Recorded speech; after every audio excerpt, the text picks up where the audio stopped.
Chantal Nyanzan. Génération nyonso okolo yango kake epeti ezanga mbula na mitema ya baartiste comédienne nini chaque akufi Jackie pourquoi tu es parti ezalaki question oyo tunaka na vs mama lelo kape susi bato nazotuna yo pourquoi tu es parti Jackie réveille-toi mama Jaco.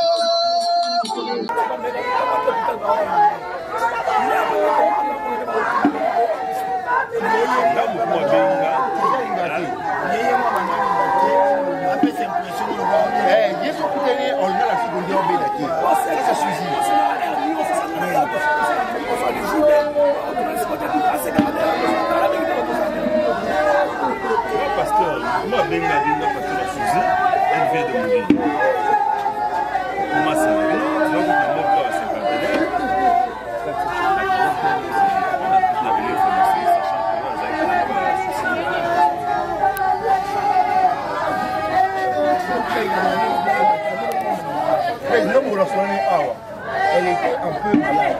Mais en ce moment, elle a vu souci. Souci aux applis, tu as fait un kuna. Parce que kuna, a tout bien là. La porte est petite, elle est petite. Sur le tissu, moi pembe. Maman, on a eu un balade de cheveux de Sangati. Parce que je savais que tu étais malade. Parce que moi, on n'a pas même la balle.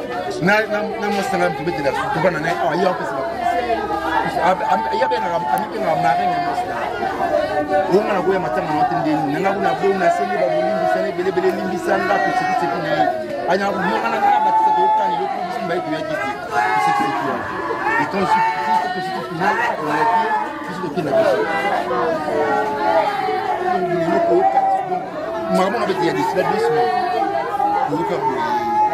c'est trop choquant. Là, vous voyez, on a publié, mais la bonne enquête, on va faire un tour vite au hôpital. On va bien la Canada,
et tout dépend.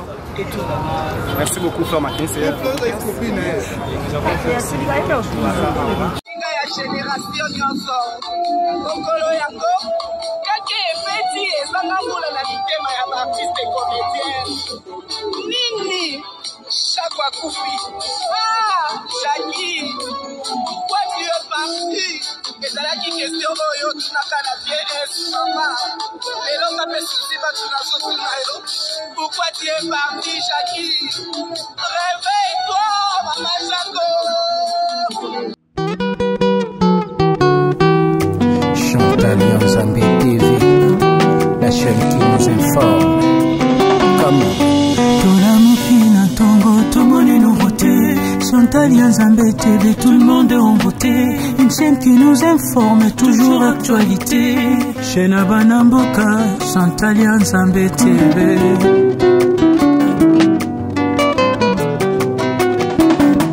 Sokolingo e baba sango yamboka, kotana Chantal Yanzambe TV.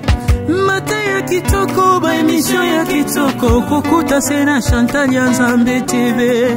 Abonnez-vous massivement, partagez les liens massivement, pour ne pas manquer tout ce qui s'est passé sur Chantal Yanzambe TV.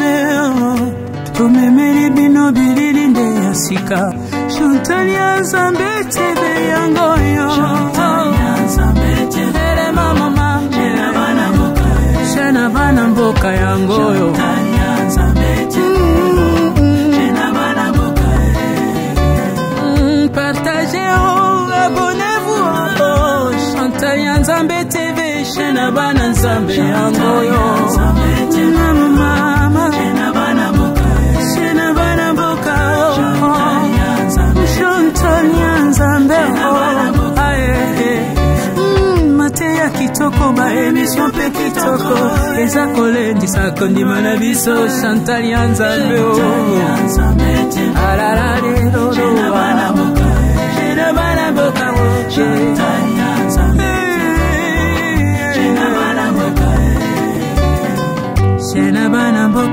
Chantal Yanzambe TV. Chantal Yanzambe TV, la chaîne qui nous informe. Chantal Yanzambe TV, la chaîne qui nous informe. Comment? Chantal Yanzambe TV, tout le monde en voté. Une chaîne qui nous informe, toujours actualité. Chaîne Abanamboka, Chantal Yanzambe TV.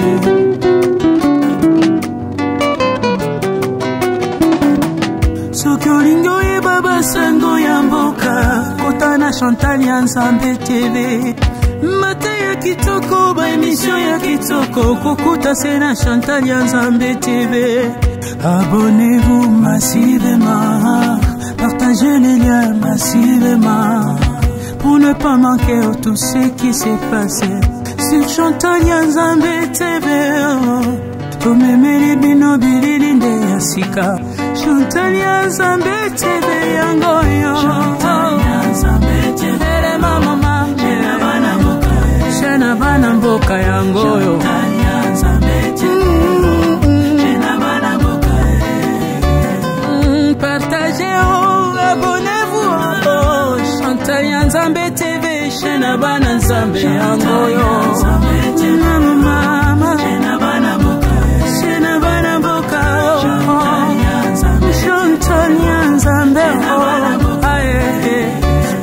Mate ya kitoko, ba émission pe kitoko, eza kolendi sa kondima na biso, Chantal Yanzambe. Alarare dodo Abanamboka, Chantal Yanzambe, chaîne Abanamboka, Chantal Yanzambe TV. Chantal Yanzambe TV, la chaîne qui nous informe.